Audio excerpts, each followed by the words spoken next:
Bien, muy bien. Bueno, pues he disfrutado muchísimo las ponencias de los demás y estoy empezando a ver como un hilo conductor entre mucho de lo que estamos diciendo todos los ponentes en este día tan interesante de TED. Mi ponencia se llama El arte de dar. Y yo lo que quisiera es hablar de la parte individual, de qué sentimos cuando damos, de la parte de relacional, del que da y el que recibe, qué pasa en esa relación de los que dan y los que reciben, y finalmente, qué es lo que lo hace social y cómo lo podemos convertir en un arte. De eso pienso hablar el día de hoy. Hay muchas maneras de dar. Hay gente que le cuesta un trabajo espantoso dar nada. Le cuesta, es como si le arrancaron un cacho de vida. Hay gente que lo hace muy fácilmente. Lo importante aquí es que cada quien tiene su manera diferente de dar y tiene que aprender a encontrar esa diferente manera de hacerlo. Estamos hablando de dar, no estamos hablando de dar cosas, estamos hablando de dar un cachito de nosotros, una porción de nosotros mismos. Fromm dice que es una porción de vida y yo sí creo que es una porción de vida la que nosotros podemos compartir. Pasan muchas cosas cuando damos. Para empezar, si lo viéramos de una manera, de punto de vista muy científico, bioquímico, cuando damos, se hizo un experimento en 1980 con 1.200 voluntarios y les hicieron un X número de pruebas, X número de cuestionarios y lo que terminaron al final viendo es que tenían una sensación de agradable, sentían bonito cuando daban el trabajo voluntario. Se le dio un nombre a esto, se llamaba Helper's High. Era una sensación que era la misma que recibes cuando corres y que sueltas endorfinas en el cuerpo. Creo que la corrida era alrededor de media hora o 45 minutos, pero llegas a sudar. Y esa sensación que tiene el cuerpo de sentirse bien, químicamente nos pasa como individuos en el organismo. Eso es como una gasolina con la que muchos voluntarios trabajan y caminan. Pero muchas veces caemos en el dar. Yo digo que no estamos hablando de dar cosas, estamos hablando de darnos a nosotros mismos. Pero empezamos muchas veces dando cosas. ¿Qué pasó ahorita hace unos meses con el Haití? ¿Qué ha pasado con los desastres que hemos tenido en el país? Pues empezamos dando cosas porque no tenemos tiempo, damos algo, y nos sentimos un poquito mejor si damos algo. Pero la gente que se va involucrando con la causa. Me falta decir que esta sensación de alegría y de gusto no pasa cuando das dinero, solamente pasa cuando tienes una relación con otra persona. Entonces es muy importante esa relación entre el que da y el que recibe. Caemos muchas veces en el dar y muchas veces caemos de una manera egoísta. Tenemos un hijo, ustedes todos conocerán a alguien que tenga un problema, un hijo que no encuentra, que tiene una enfermedad y que no encuentra la solución, empieza a buscar, empieza organización. Hace rato estábamos hablando de class action. De ciudadanos que estaban molestos, que no pasaba nada, vamos a hacer que algo pase. Y yo quisiera dar el siga y el adelante a este tipo de iniciativas, porque hay un ejemplo muy claro que tuvimos también hace un mes en México, la ley antisecuestro. Y les puedo asegurar que esa gente se juntó, no porque secuestraron a mi padre, pero porque secuestraron a alguien importante y cercano, y se enojaron lo suficiente para poder llegar y empujar a los legisladores y hacer lo que necesitamos empezar a hacer en México, en mi opinión. ¿Es la primera? Keller nos dice, una vela no pierde nada de su luz al encender otra vela. En dar no quita, en dar da más. No perdemos nada cuando damos, más bien nos vamos llenando del dar. Este proceso y todo lo que he hablado ahorita es una teoría. Yo tengo que hablar un poquito de la parte práctica y un poquito de lo que a mí me pasó. Yo he trabajado de voluntaria toda mi vida, pero a mí me llevaron. Me llevó mi madre, me metió a muchas organizaciones diferentes. No fue mi mérito el seguir trabajando en la parte voluntaria. Estuve en las guías, estuve en organizaciones de mujeres, en organizaciones de jóvenes, y toda mi vida llevé a cabo esta actividad. Hasta que me casé y seguí adelante con esta actividad.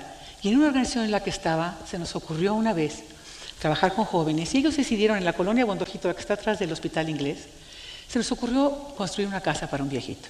Entonces íbamos los sábados, yo llevaba ya a mis hijos, tengo varios hijos y 2 de ellos yo los llevaba.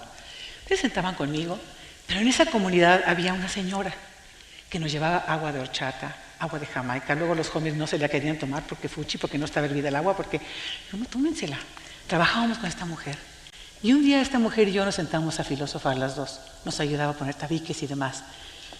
Y ¿saben una cosa? Yo iba disque a ayudar, pero la que acabé ayudada fui yo.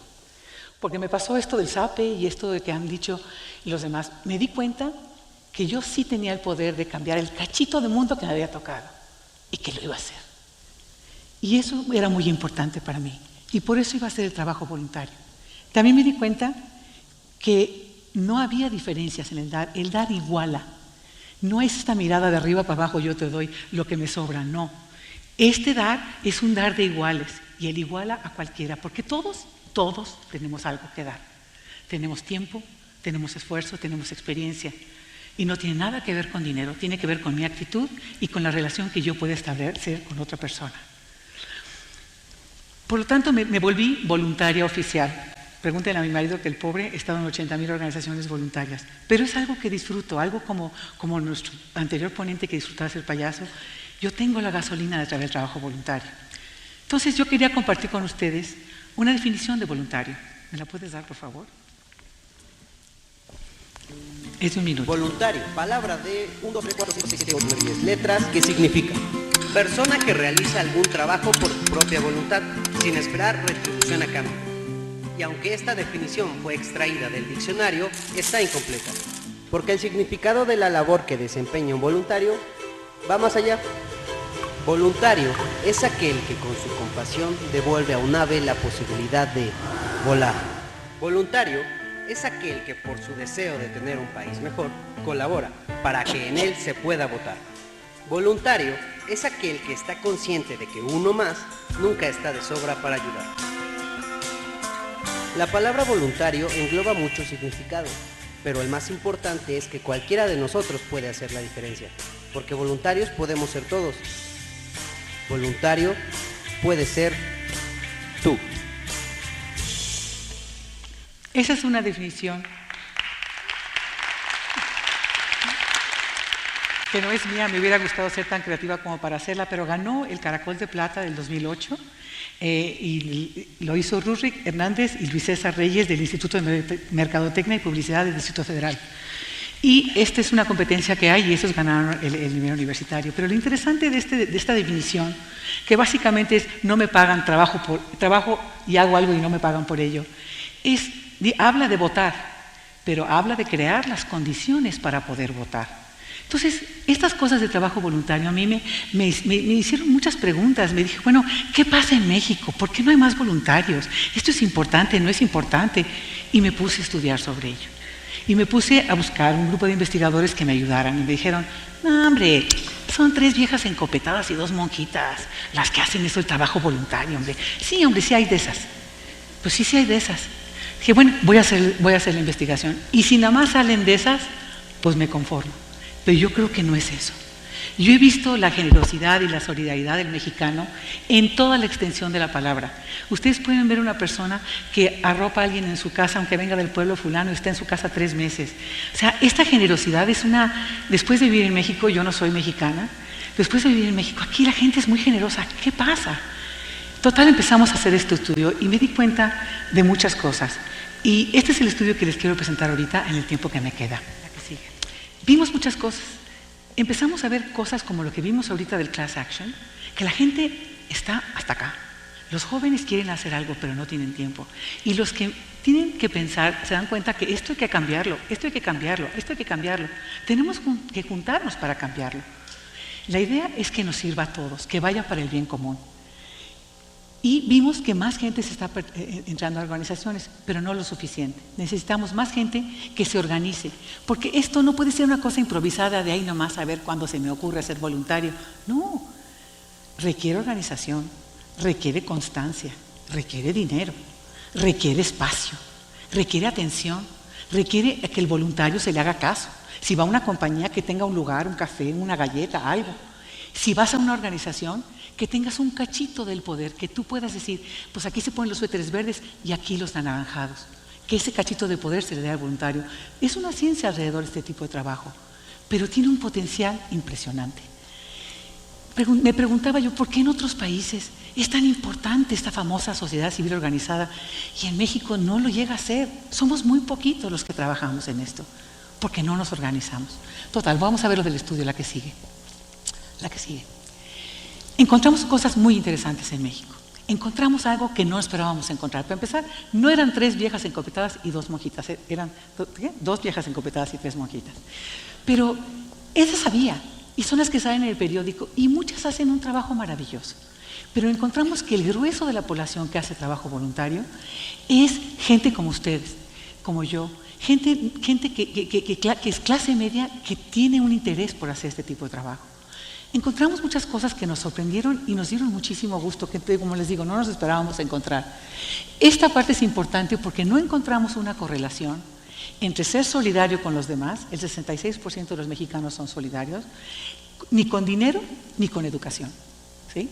O sea que ni los más ricos dan más, ni los más pobres dan más, ni nada. Cada quien en su lugar encontramos que puede ser y es solidario con los demás. Eso era un punto muy importante.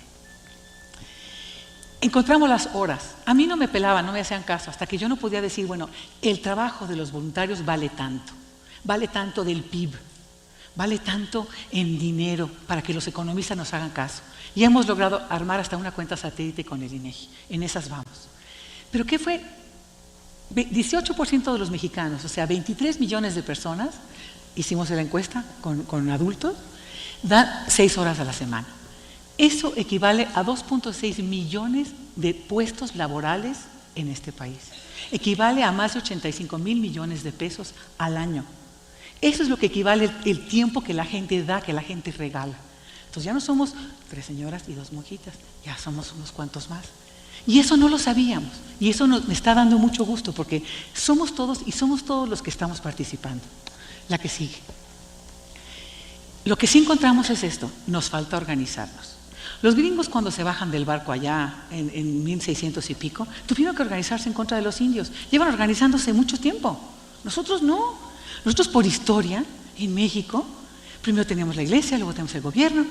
No nos organizamos, cada quien, todo el mundo es muy generoso, pero a lo suyo, a su familia, a mi mundito.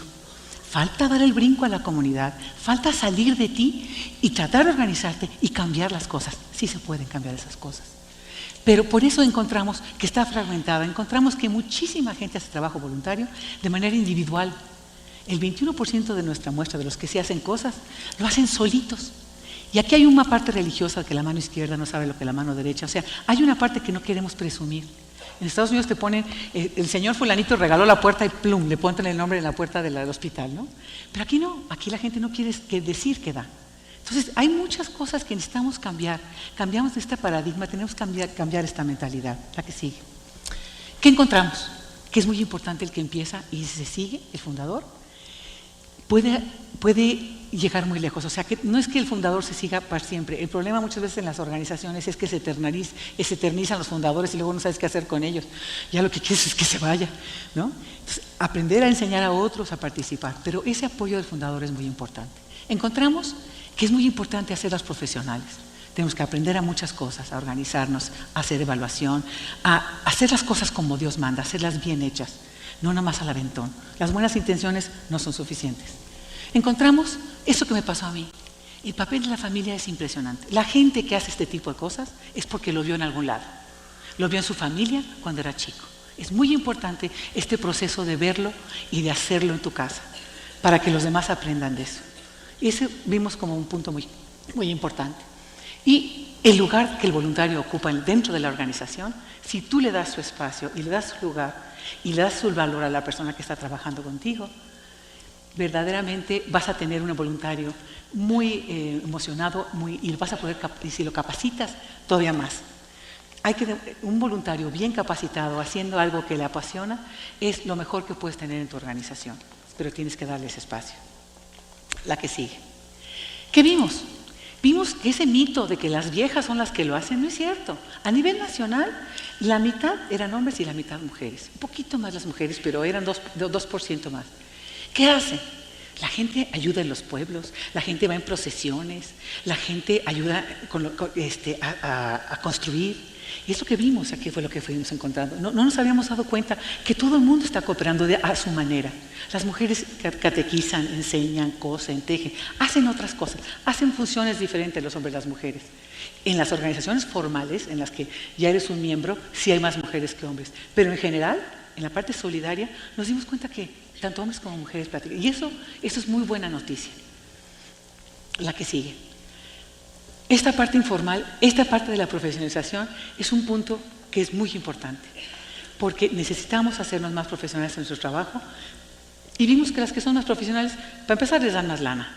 Pueden ver lo de la Iniciativa México en los domingos que han estado últimamente, que por fin están empezando a salir las organizaciones en la tele, aunque sea como reality show, no importa, ¿sí? Porque es un reality show. Pero empieza a ver la gente que hay gente haciendo cosas por otra gente, y eso es muy importante. Por eso, yo lo que estoy haciendo ahorita es tratar de invitarlos a participar. No importa que dé un poquito, no importa que empiecen con poquito, escójanse una causa, escógense algo que los apasione. Si eres payaso, vete a un hospital a hacerle payaso a los niños de voluntario, aunque sea una vez al mes, ¿sí? No lo cobres. Cada quien en lo que hace. Los arquitectos, estaba yo viendo todos los espacios que están haciendo en la ciudad, echarle la mano, no sé, un contador, enseñarle a una gente que no sabe hacer cuentas. No es nada más el trabajo de algo que sea un niño con cáncer. No, hay muchísimas causas y hay muchísimas cosas que podemos hacer todos unos por otros. Y por eso lo vamos a convertir en un arte. Para convertirlo en arte, primero lo tenemos que hacer consciente. Para hacerlo un arte, ya lo tenemos consciente, que es importante. Después lo tenemos que practicar. Práctica. Que alguien hablaba de Tiger Woods y alguien más que en la práctica. Para hacerte bueno y para hacerlo arte, tienes que practicarlo. Y la tercera es moldearlo y perfeccionarlo. Hacerlo bueno, hacerlo importante, hacerlo a tu manera, pero hazlo. Esa es mi invitación. Yo quisiera terminar con una invitación, todavía no la pongas, esta invitación de participar. Esta es una frase de Lawrence de Arabia, ¿se acuerdan de Lawrence de Arabia? Que entre la Primera y la Segunda Guerra Mundial tuvo mucho que ver con la formación de los países árabes que existen ahora, de Palestina y demás. Y él hablaba de los sueños, y lo importante que son y lo importante que es llevarlos a cabo. Y yo quiero terminar con una frase de eso y cerrar. Hablamos de lo individual, hablamos de la relación entre los dos, hablamos de lo que podemos cambiar en la sociedad. Y yo los quiero dejar con esa invitación. ¿Me das la última, por favor? Él dice, todos sueñan, pero no de la misma manera. Aquellos que sueñan de noche despiertan y en el día descubren que sus sueños son vanos. Pero los que sueñan de día son peligrosos, son gente peligrosa, porque son capaces de actuar sus sueños con los ojos abiertos para volverlos realidad. Sean peligrosos, trabajen por los demás. Los invito. Muchas gracias.